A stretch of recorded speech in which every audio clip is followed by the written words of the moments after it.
ভাইয়া not to do list মানে কি কি করা যাবে না দাওয়ার সময় সেটা নিয়ে যদি একটু বলতেন। আমি কয়েকটা কোয়েশ্চেন দেখছিলাম, আমি কোয়েশ্চেনগুলো একটু ছোট করে বলি। হ্যাঁ, আমি নোট করছিলাম কয়েকটা কোয়েশ্চেন।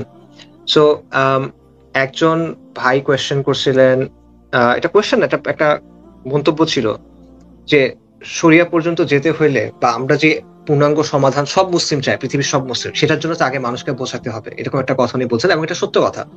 যে আমরা যে বলতেছি, যে যেমন এক ভাই বলতেছিলেন যে এবং সঠিকভাবেই বলছেন যে মানে ছেলেপেলেদের তাড়াতাড়ি বিয়ে দিতে হবে, রাইট? কিন্তু এই জি বিয়ে জি। দেওয়ার জন্য তো আগে তার মেন্টালিটি চেঞ্জ করতে হবে। তার বাবা মা তো এমনি এমনি বিয়ে দিয়ে দিবে না, তাই না? এটা তার মেন্টালিটি চেঞ্জ করতে হবে, তার মনোভাবটা চেঞ্জ করতে হবে। তো এই যে আপনারা যে দাওয়াটা করবেন ইনশাআল্লাহ তাআলা, এই দাওয়াটা হলো সেই মেন্টালিটি চেঞ্জ করার কাজ। অটোমেটিক হবে না, ঠিক আছে? যেমন আমরা যখন স্কুলে পড়ি, আপনি কিন্তু ক্লাস 1 থেকে ক্লাস 10 যান না, মাঝখানে আরো অনেকগুলো ক্লাস আছে। আপনি যখন সিঁড়ি পার হন, আপনি কিন্তু প্রথম সিঁড়ি থেকে লাফ দিয়ে পরে মানে একদম উপরের এইতে চলে যান না, রাইট? আপনি এরকম করতে গেলে আপনার হাত পা নাক সবকিছু ভাঙবে, আপনার একটা একটা করে সিঁড়ি পার হয়ে যেতে হয়।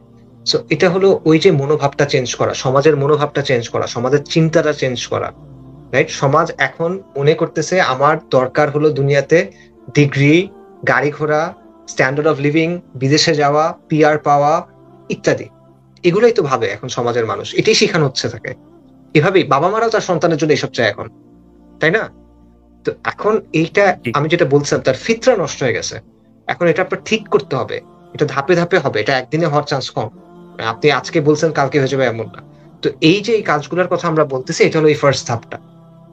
সো আজকে আপনারা লিফলেট দিচ্ছেন, ইনশাআল্লাহ তাআলা এমন একটা সময় আসবে আপনি বড় এসি রুম ভাড়া করে হল রুমে কাজ করবেন, বিশাল হল রুমের মধ্যে আপনারা কাজ করবেন ইনশাআল্লাহ তাআলা, রাইট? ইনশাআল্লাহ তাআলা এটা আসবে, কিন্তু একদিনে ইনশাল্লাহ। না, সাবার করতে হবে, ইস্তেকামাত লাগবে, কাজটা ধরে রাখতে হবে, তাহলে ইনশাআল্লাহ হবে।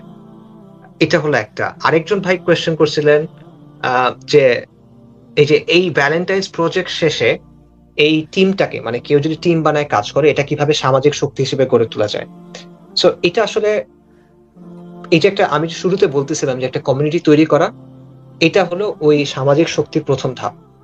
মানে নিজেদেরকে, ইসলামকে সামাজিকভাবে শক্তিশালী করার জন্য প্রথমে এই কাজটা করতে হবে। গ্রাসরুটসে মানে তৃণমূলে এরকম বিভিন্ন কমিউনিটি লাগবে আমাদের। সো লেটস সে একটা টিম হয়েছে যারা ভ্যালেন্টাইন্স এর জন্য একসাথে হয়েছে।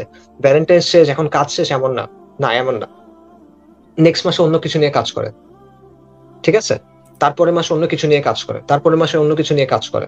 এই বিষয় নিয়ে আলোচনা করেন যে কি কাজ করা যাইতে পারে, কাজ এক্সপ্যান্ড করার চেষ্টা করেন, রাইট? এবং আস্তে আস্তে আপনাদের নিজেদের এলাকাতে যেখানে আপনারা আছেন, নিজেদের একটা শক্ত অবস্থান করেন। এটা যখন হবে না ইনশাআল্লাহ, তখন আপনি দেখবেন আস্তে আস্তে আপনি সমাজে ইসলামের জায়গা থেকে কথা বলার সুযোগটা বাড়বে আপনাদের। আগে কোনো একটা কিছু বলতে পারতেন না, এটা মনে করেন 1 বছর যাক, দেখবেন আপনি বলতে পারতেছেন। সো এটা চিন্তা করা, এটা একটা ফার্স্ট স্টেপ যেখান থেকে আপনি ধাপে ধাপে সামনে বাড়বেন। এটাই প্রথম স্টেপ না, এটাই শেষ স্টেপ না, ঠিক আছে? এটার পরে আগে অনেক কিছু আছে। আরেকটা কোয়েশ্চেন, এটা আমি একটু বলতে চাচ্ছিলাম, একজন বোন কোয়েশ্চেন করছিলেন আহ, যে সরি কি কোয়েশ্চেন, আমি একটু খুঁজে বের করি, দাঁড়ান। হ্যাঁ, কোচিং বোন কোয়েশ্চেন সেন্টারের করছেন, সামনে। রাইট রাইট, কেউ যদি এই পর্দা মেনটেন করে কোচিং সেন্টারের সামনে দাঁড়ায় ছুটির সময় শুধু বোনদের মধ্যে লিফলেট বিতরণ করে, এটা ঠিক হবে কিনা? এটা ঠিক হবে না। মানে রাস্তায় দাঁড়ায় লিফলেট দেওয়া বা রাস্তায় দাঁড়ায় সবার সামনে পোস্টারিং করা, এটা আমরা আমাদের বোনদের জন্য চাই না, ঠিক আছে? সো যেটা হইতে পারে যে বোনরা লিফলেট গুলা নিজেদের মধ্যে শেয়ার করতে পারেন, বা লিফলেটের ছবি থাকে, পিডিএফ থাকে, সেটা শেয়ার করতে পারেন। যদি গার্লস অনলি হয়, কোনো স্কুল বা কলেজ বা মেস বা এরকম কোথাও, সেখানে আপনারা এটা দিতে পারেন।